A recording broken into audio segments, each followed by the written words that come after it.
Welcome to the Polari Prize Podcast with me, Sophia Blackwell. And me, Paul Burston. This year's sponsor for the Polari Prizes 2024 is easyJet Holidays, one of the UK's fastest growing tour operators.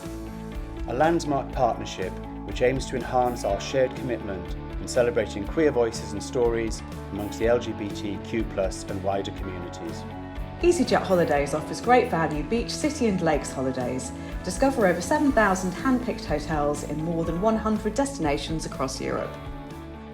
With flights, hotel, luggage and transfers on beach getaways all included, there's no better time to book that well-deserved break. Hello, Paul. Nice to be reacquainted with you on the podcast. It's been a while since we first started doing these in lockdown, isn't it? I've missed it very much. Me too. It was one of the things that kept me sane during that time as well, but always good to pick up some new skills and to meet some new authors. Absolutely. And it's very good to have the chance to feature our current prize winners that were awarded in 2023. Yes, I was honoured there to be part of the judging panel, which I'm not this year, but I did really enjoy working on the category that I was in 2023. Of course, it means that we get to read some new books and also revisit some of the ones that we may have come across just purely for enjoyment. And that was the case with me with Julia Armfield's books. I had really enjoyed Our Wives Under the Sea. I think I picked it up in Libreria, and Private Rights I had access to. So I really enjoyed reading that too. And they're both such original books. It was just really great to talk to her about it and discuss her process, because while we're surrounded obviously by great writers, it's not every day that you find someone who has such a unique take on the world. Absolutely. I mean, I think that's also true of Jon Ransom, who won the first book prize in 2023 for The Whale Tattoo.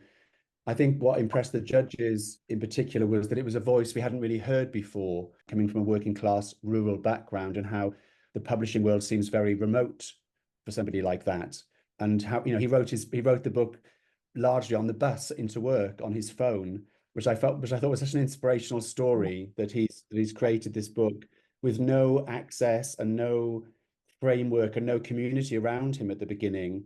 And now, of course, he's become part of that community. He's been reading at Polari events, and we've done many events together over the last year or so. And it's been wonderful to watch him go from strength to strength. His second book is now shortlisted for this year. So it's a very exciting time for him. And also there's a film adaptation in the works as well of The Whale Tattoo, which we also talk about. So very exciting. But I think it is really interesting to talk about these things, and class is one of the things that the cultural industries does still struggle, I think, to reckon with. So it was really interesting to hear Jon speak to you about sort of, as you say, not having that structure around him and that community around him to begin with. And yes, the thing about writing it on your phone, like, that's the dream, really, isn't it? I always tell myself I'm going to do that. Often when I'm at the gym, and I go to the gym when my head's not really sort of focused on it, I can't really get my grip on something that I'm working on, and I take a break and I go to the gym and I'll be on the treadmill, and suddenly my brain will start racing and I'll think, oh, that's what I need to do, and I'll start making notes on my phone. But to actually sit on a bus and compose a novel, I think, is an extraordinary thing, because I would find the circumstances quite distracting. I would start eavesdropping on people's conversations and become self-conscious as well, I think. I think that's true, because it can be a bit of a scourge if you're a writer and therefore nosy, because I've tried the public transport thing before. Interestingly, I've started work on another novel and I am writing bits of it on my phone. I spoke to the author Philip Ellis recently, and he mentioned writing a lot of his second novel on his phone too. And I thought, well, he's got all these quite complex themes across, maybe I'll give it a go. But one time I was working in Essex, so quite a commute, going back into London, then back out again. And one of the fellows who worked in my office had managed to write his first novel, Care of Wooden Floors, Will Wiles, which I really admired. And he'd managed to do it on the commute. Could I do it on the Central Line? No, I could not. Maybe it depends which line you're on. Exactly. I think the Central Line is a no-go for aspiring novelists, unless you're Will, who managed it. I think the District Line would probably be my favourite, because you've got those lovely long distances overground. You don't feel quite so claustrophobic as you do when you're deep underground.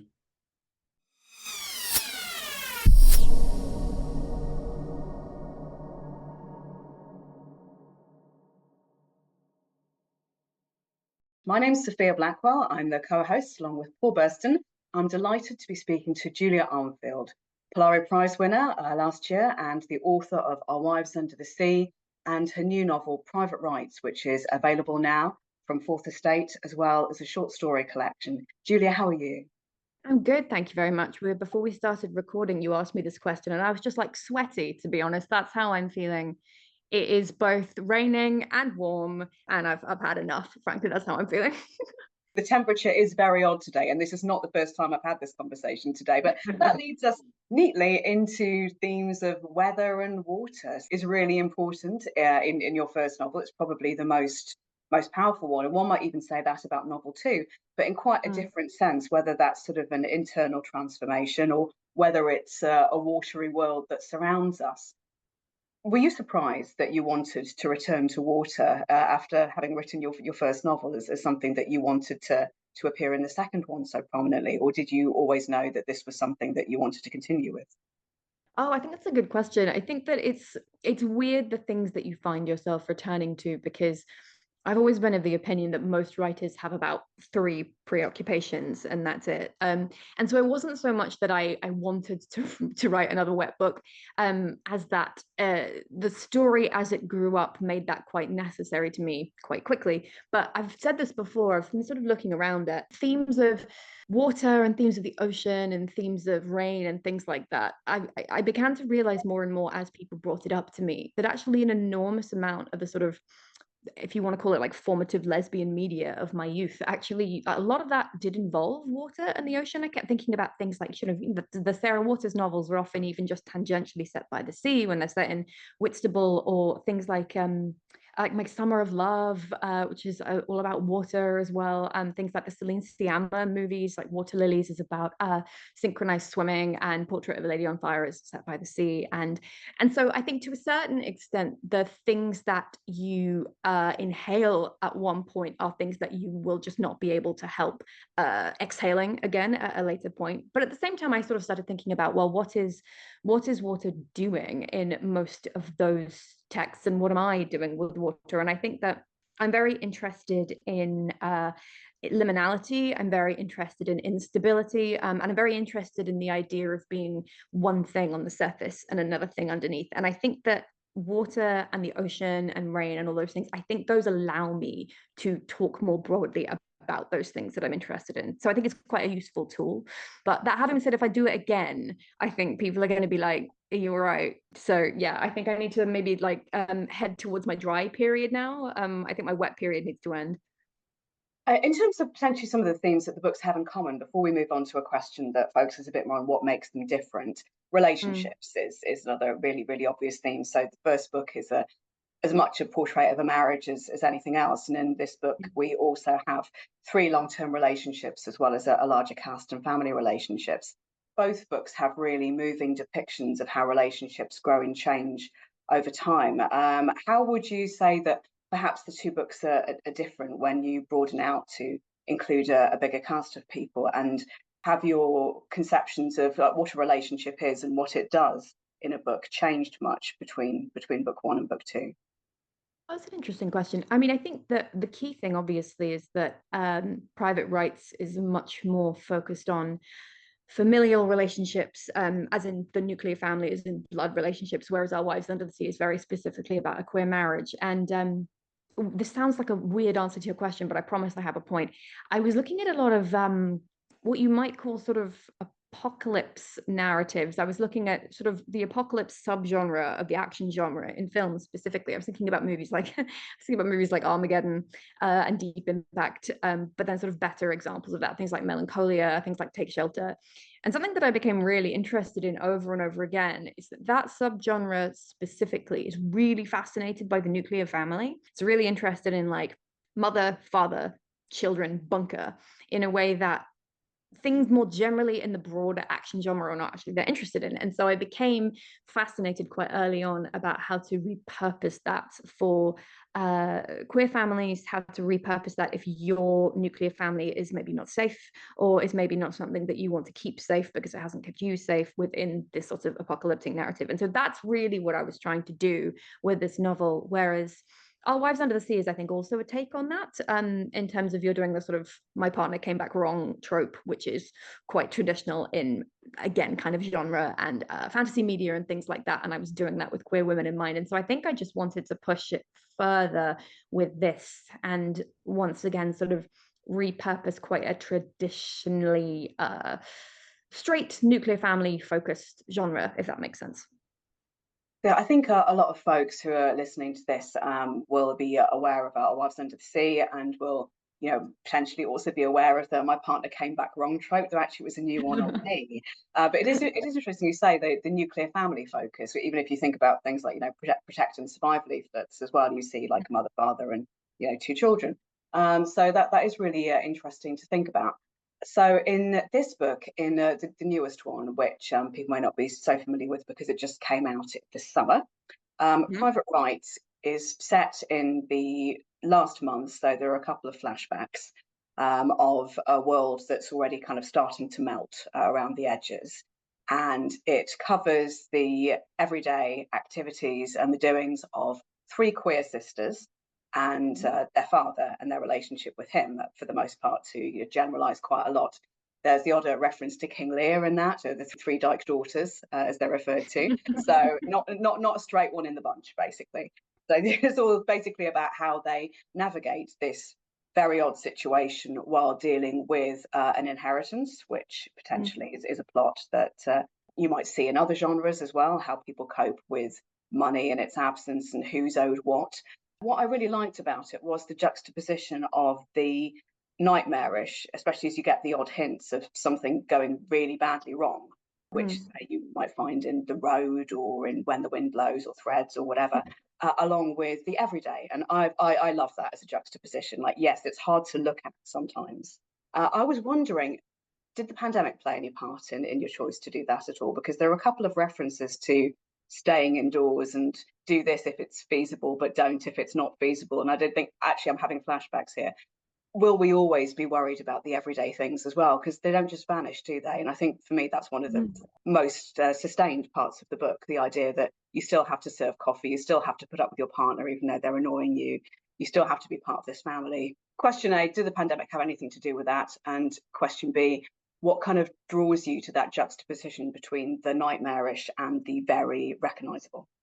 That's a good question. I think that, like, the thing is that in an odd way, you don't really realize when you're writing, or certainly I don't, what you're responding to in real time. And so I didn't actually realize until afterwards that actually Our Wives Under the Sea was my COVID novel, in a way, because I wrote it between March and December of 2020. And I didn't really realize until afterwards that I've written a novel about 2 women completely stuck in a room. Basically, there's one person stuck in a submarine, one person functionally stuck in a flat. And there were very few supporting characters, and there are very few external settings. And I think that functionally and in terms of structure, I think that was much more my COVID novel in a way. Whereas Private Rights, I think you're completely right. I think that it is a response to COVID, in as much as that mostly any literature that is written now is probably a response to COVID, because we've all collectively been through this thing, which I think has changed us on a structural level, on an emotional level. But it's not so much that it was intentionally that. It's very much obviously a novel about climate change. It's a novel about climate change in the way that I think so many things that I've read recently are, though. I was chairing a panel fairly recently with fairly disparate authors, but there was Oisin McKenna, who wrote Evenings and Weekends, which is a novel set in 2019, which is nonetheless very much, and it's a very realist novel, but it's a novel that really has like instability and slippage and the problems that are being created by climate change just as a running thread consistently. And then in a completely different way, I also had The Ministry of Time by Carl Bradley, which is, a speculative romantic novel about time travel, which is also completely about climate breakdown, and is projecting us forwards into this place where that is. And so I think that my rather roundabout answer to your question is I think you'd be hard pressed to find a novel being written by a contemporary author which is not responding to climate change, to be honest. And then I think that the other side to your question about sort of normality and extremity, it's really just another side of the same thing, which is that I think that that is how we all live now. I think we all live in this real terrible, confusing place of constantly living with absurdity and panic and breakdown, but also everyone's lives just have to go about. The main thing that I think was really sort of pushing me forwards with this novel, I was thinking about the fact that everyone has to pay rent constantly, because there is only so much that people are actually allowed under, let's say, late stage capitalism to actually think about all the appalling things that are going on, because everybody has to make sure that they can pay their rent. So everybody has to go and work at the coffee shop. Everybody has to, like, the whole thing about the landscape that I was creating was this place where everything is kind of fallen apart, and all of the things that are constructed to bring you joy have fallen by the wayside, but everyone can still commute. And I think that that was something that I was very, very interested in early on, is the fact that everything about capitalism suppresses existential panic because it needs to make money off you. And so yeah, that's really what I was thinking of, is the fact that normality, some people, I had somebody responding, and in other ways very kind review, but I had somebody responding to how reassuring they found it that everybody was sort of going about their day doing their little emails jobs. And I was like, did you find that reassuring? Because I think that's the horrifying thing about this novel. But I guess it takes all sorts, really. So there you go. Yes, I think it really depends on who's reading it, whether they find the horror in how the girls are raised, in their dad, in glimpses of their mothers, in the breakdown of what's around them. And for me, there were two things that I found very moving. And I also found, well, the first thing that I found moving that appears in both books, less so with the second one, which I think very much appears in Private Rights, but sex and eroticism appear in both books, and that I feel it can be it's a complicated but potentially a life-giving force, and also a way of allowing the characters to feel as though they're at home, or at least forget about their surroundings for a bit. So I did find that life affirming.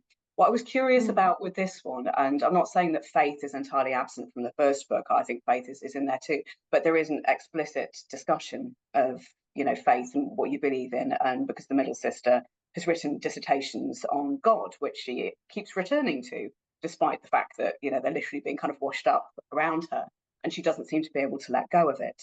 What role would you say that faith plays in maybe both books, but specifically in this one? I was curious to see it directly addressed. If you've read a book by me and someone isn't having confusing feelings about Catholicism, then you're not actually reading a book by me, to be honest. Because I think there is some in Our Wives Under the Sea as well. There's quite a lot of back and forth with Yelka, who's a character on the submarine, who has this sort of very, very what's the word I would say? This very sort of contentious and yet loving relationship with her own Catholicism, which is particularly strange when you're sort of thrown into a place where God appears to have abandoned you to a degree.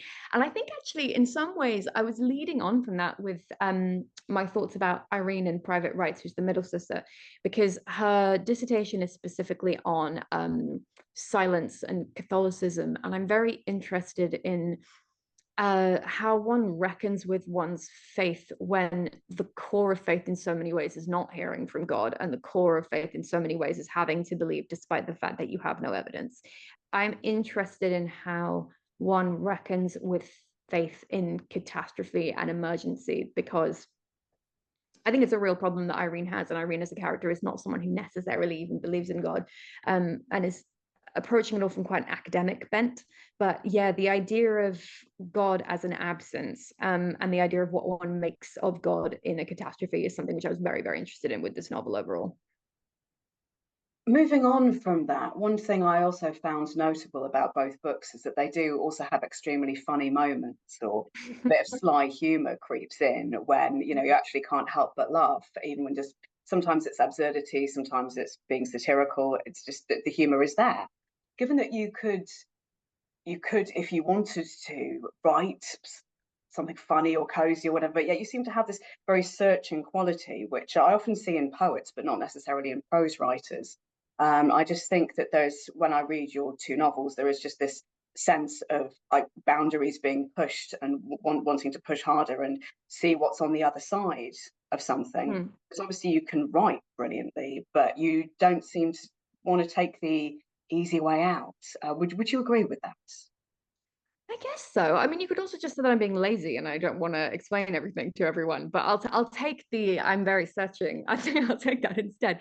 Yeah, I don't know. I mean, I think that that's an interesting question. I suppose some of it comes from coming from short stories to a certain degree, because I think short stories set up more of an expectation of ambiguity quite a lot of the time. And I think short stories give you a sense as a writer that you really are only responsible for this tiny column of space, and all of the margins around them are more to be left to the imagination. And you can't get away with that in novels to a degree, because you're much more responsible for the scaffolding of everything overall. But I do think that it has set me up to want to leave space for the reader. And I suppose it's the same really as the consideration of sort of God and silence, is that I think that a lot of novel writing has to be in the silence. I think a lot of novel writing has to be in the places where you have to fill things in for yourself and create your own beliefs and your own conclusions. So yeah, I think, but again, that could be a very, very high-minded way of saying fill in the blanks yourself. But yeah. So I'd like to talk to you a bit about winning the Polari Prize, but let's talk first of all. Do you know what your next project is? Are you putting together anything for it that you want to mention, or? Yeah, I'm about 40,000. I don't know why I'm doing this. Why I just want to immediately jump into another novel. I'm about 40,000 words into a novel which is not about the sea. So we've achieved something on that front, if nothing else. It's not technically my dry period, I don't think, but I think it's like it's my crunchy period. So it's not my wet period anymore. So we're getting there. But that's all I can really say. So last year for debut novel, A Wife's Under the Sea, you won the Polari Prize. Can you tell me a little bit about what that meant to you? Oh, it was brilliant. I remember at the time well, I say I remember. I don't remember a single thing I said at the awards ceremony. I blacked out, and apparently I announced my holiday plans to the room, so that was great. But I do remember that Joelle Taylor said that prizes mean everything and prizes mean nothing, but it really does mean something to be recognized by your people and recognized by your tribe. And I think that being recognized by queer readers and other queer writers as a queer writer is very important to me, because you write for everybody, but at the same time you write for queer people because you're writing for people to whom you are saying, I hope this is the same for you, or I hope this helps you, or I hope that this is something recognizable to you. And so I think that being recognized specifically in that forum is really, really meaningful to me. I was wondering, we've spoken a little bit, you mentioned some of the books that you were chairing a panel for. What would be some of your holiday read, or just sit down and chill out with the book kind of recommendations? What book would you recommend for someone to take on a trip with them in particular? I can tell you my most recent holiday reads, which was I read Henry by Alan Bratton, which is a really, really fantastic book. It's interesting because I suppose actually it has parallels with Private Rights in a way, because I would say it's kind of a take on Shakespeare's Henriade, but it's sort of a queer modern take on both, and it's a really, really fantastic book. So I enjoyed that enormously. And also I've just been reading all of the Anne Rice vampire novels, so that's that's the classy answer to that question. Yeah, they're sort of back in vogue again, aren't they, on account of the Yeah, it's because that TV show bangs. It's really good. And if you're on holiday and what would be your preferred reading spot while they're taking a break? Oh, my favorite thing, honestly, we are my partner and I are going to Fort William on the sleeper train fairly soon, and I absolutely love to read on the sleeper train because you're just there. It's like you're in bed, but you're doing it, and I just think it's really special. We're trying to like travel by train as much as possible when we go on holiday and stuff, and I just think that that's the nicest possible place for me to do it. So, Julia Armfield's Private Rights is available now from Fourth Estate Books, and it is a truly fantastic read, especially if you want to disappear into something truly powerful and speculative. And yeah, just recommend it 100%. Julia, thank you so much for being on the show.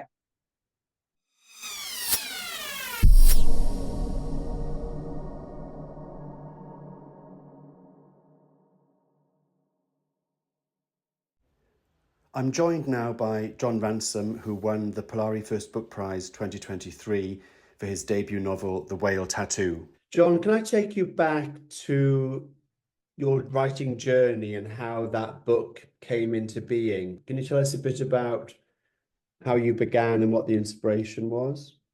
Absolutely, yeah. I'd kind of grown up with telling lots of stories, and I'd, often wanted to kind of write them down, but really had never got around to it. And then my parents died one after the other of cancer, and I decided it was the time to, do something different. Just have a new direction in my life.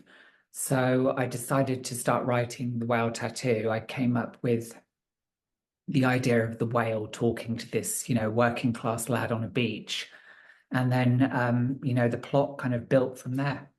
Let's talk about class, because I think one of the things that the judges were very taken with the book is that we so rarely hear or read authentic queer working class voices. Many of the stories that we read are about people from big cities or people in middle class professions. And clearly this book is not about that at all. Did you see that as a challenge? I think that I saw it more of a challenge after I tried to get published. When I first began writing, I really never, knew what would happen. I knew nothing about the industry at all. So it was all completely brand new because I hadn't been to university.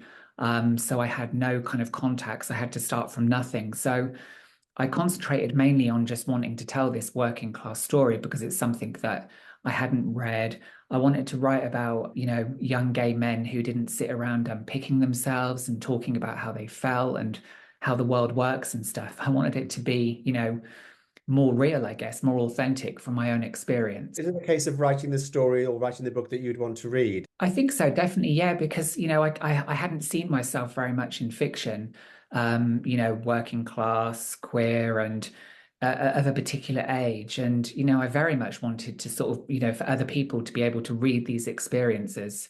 Were there particular books when you were growing up that you sort of searched for yourself in? My experience when I was young was that I didn't know of any books. I think the first book that I read that I knew was a gay book was probably Gêné because of David Bowie. It wasn't until I read Edmund White some years later, A Boy's Own Story, that I felt that this could be me in this story. Absolutely. Yeah, I think much later I found more books. To start off with, my dad used to take us to the car boot every Sunday at the cattle market. And I used to find books and look for things there. So I started off the two first, what I would call gay books I had were The Men with the Pink Triangle and John Fox, The Boys on the Rock. And they were the first time that I'd really, read about other people like me, I guess. The Boys on the Rock, I still love. I still reread it, and of course, The Men with the Pink Triangle. Under Section 28 and so on, we were told nothing about this in school, in history. It just wasn't taught. So they were really eye-opening things for me, and they're a mile apart, the book, but I often think of them as being really close together because I read them at the same time. I think for younger listeners, Section 28 is probably something they know little about. I was in London at the time when it was going through. There were protests against it. It was a local government bill championed by Margaret Thatcher's government to stop the so-called promotion of homosexuality in schools.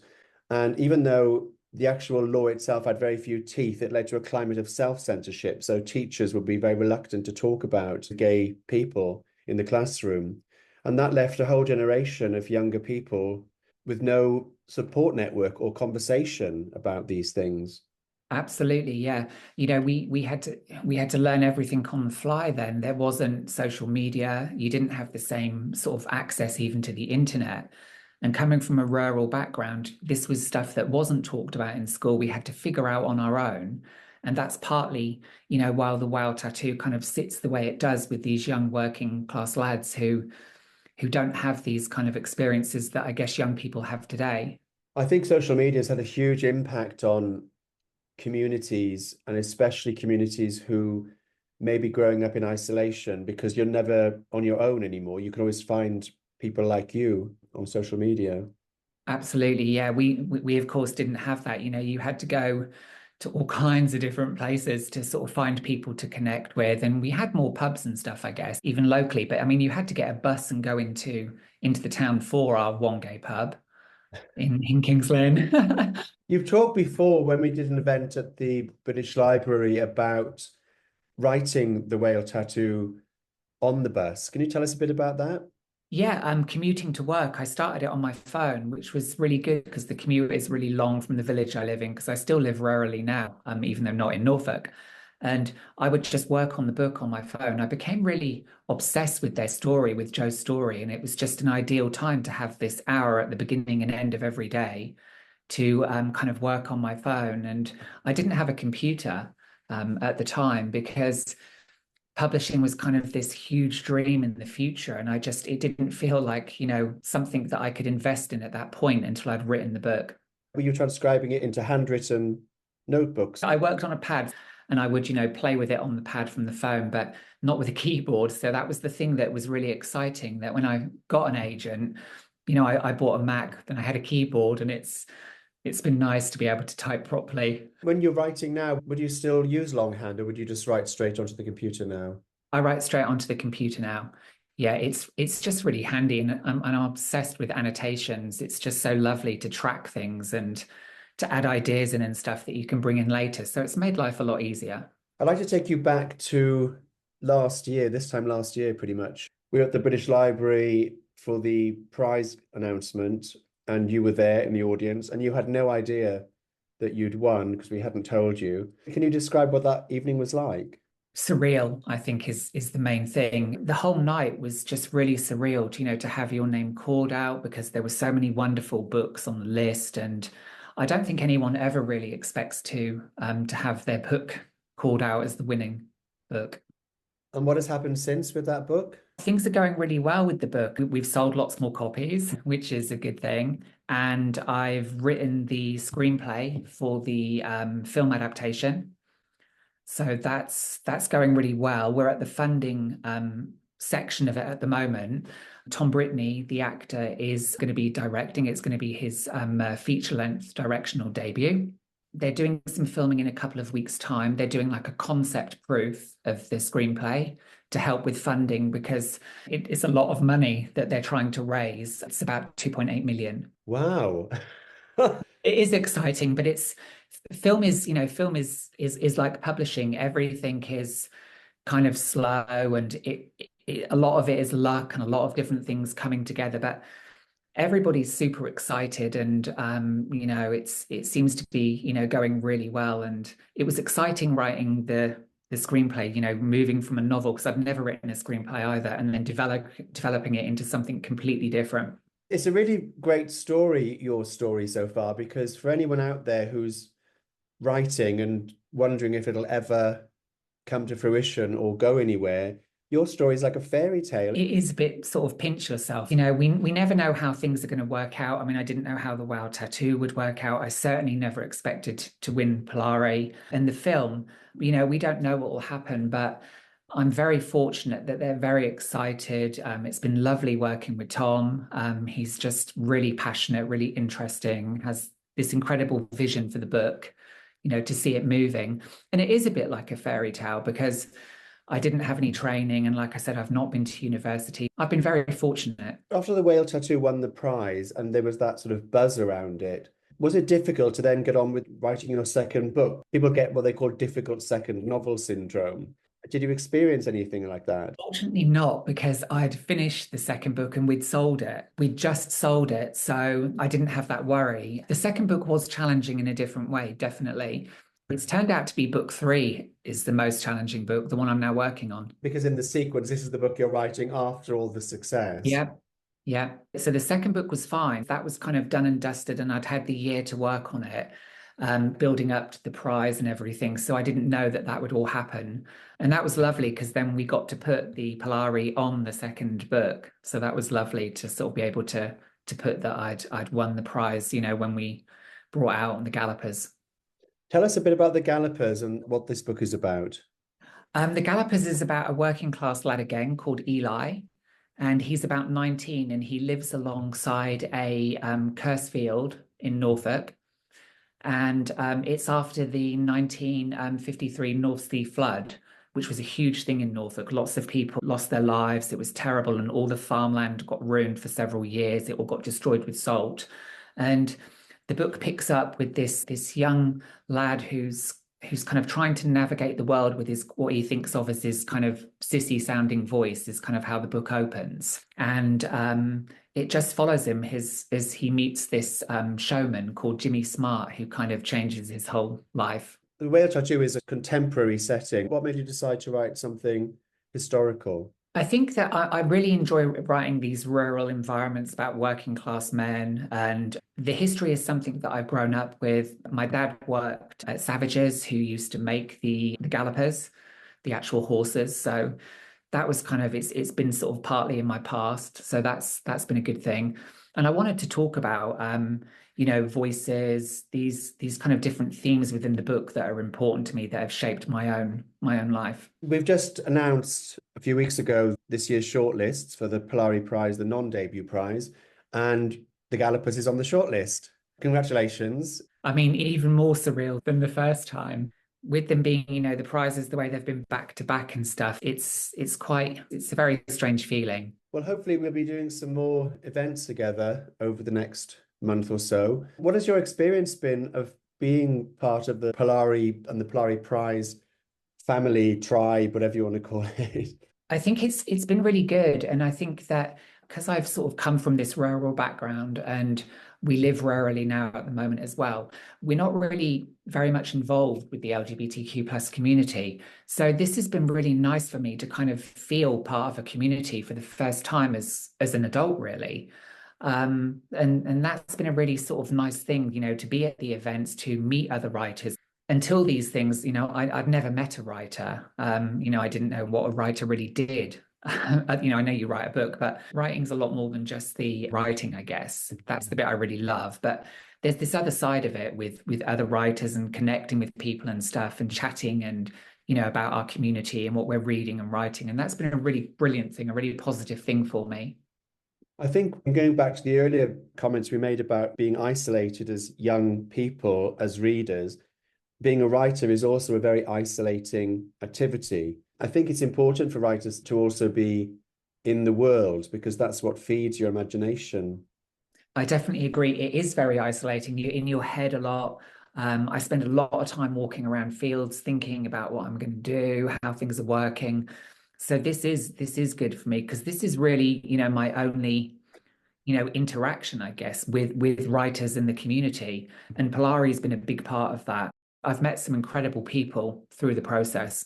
I look forward to seeing you again soon. And yes. Congratulations again on being shortlisted. Thank you. I'm surprised by that. I have to say, it's always a surprise because you should never kind of take these things for granted. And I, of course, don't. So thank you very much.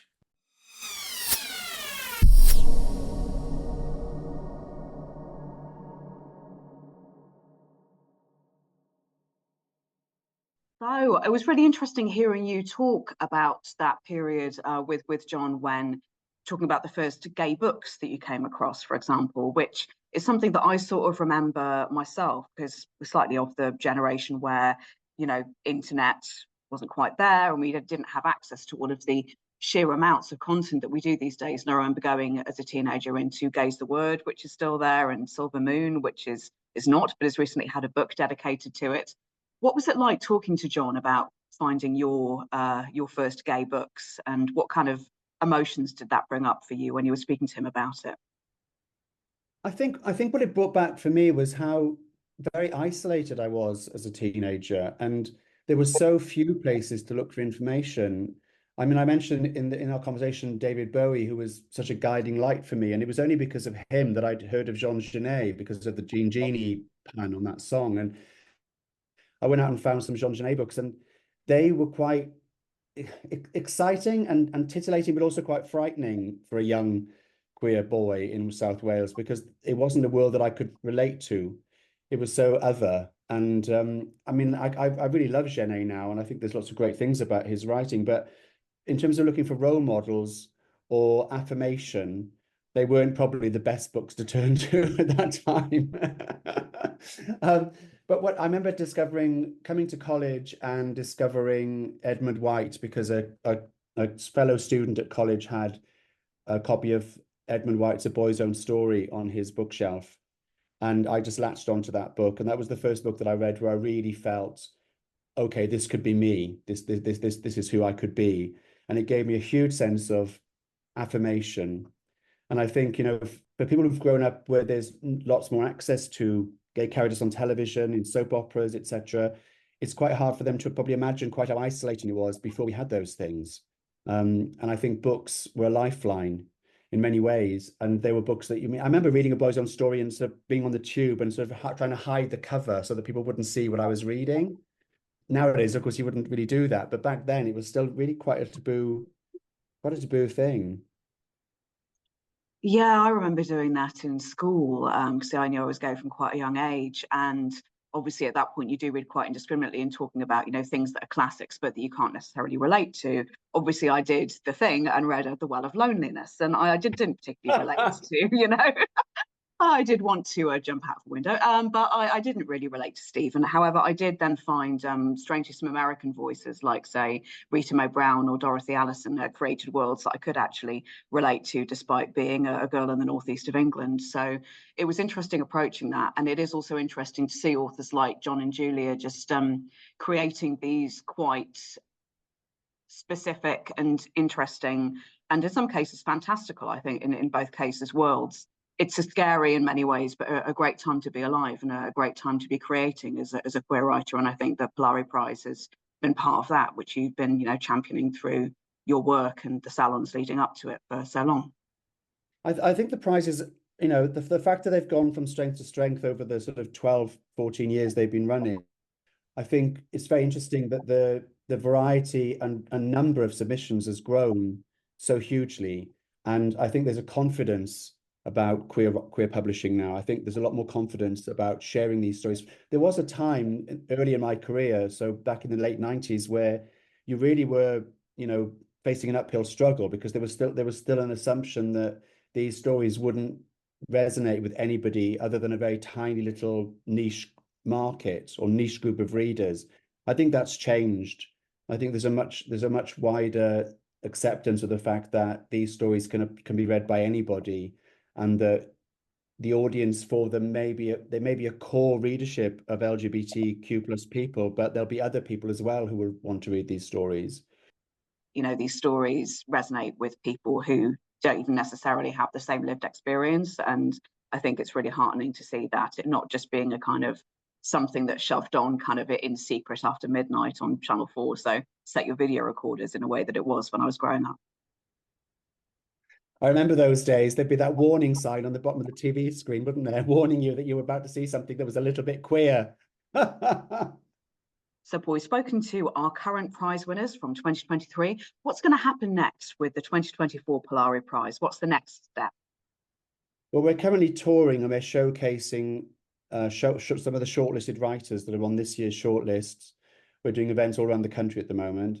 And at the end of November, on the 29th, we announced this year's prize winners at the British Library, which is very exciting. There'll be 3 winners announced. There'll be the winner of the Polari First Book Prize, the Polari Prize for non-debuts, and also the prize for children's and YA books. So there's 3 exciting announcements to be made in November. We'll have both Jon and Julia will be reading from their current books at the event, and we'll have live music from Hi-Fi Sean and David McCalmont. So it'll be a very exciting night. Book your tickets now. Great. I look forward to it. I'll see you there. See you then. Thank you for joining us on the Polari Prize Podcast. We hope you enjoyed the show. Please consider following or subscribing on any of the platforms that you ordinarily use. You can find us on Apple, Spotify, and others. Please also consider sharing a link to the show online or recommending it to a friend. And if you'd like to find out about the latest developments in LGBTQ plus literature, please visit our website at www.polarisalon.com.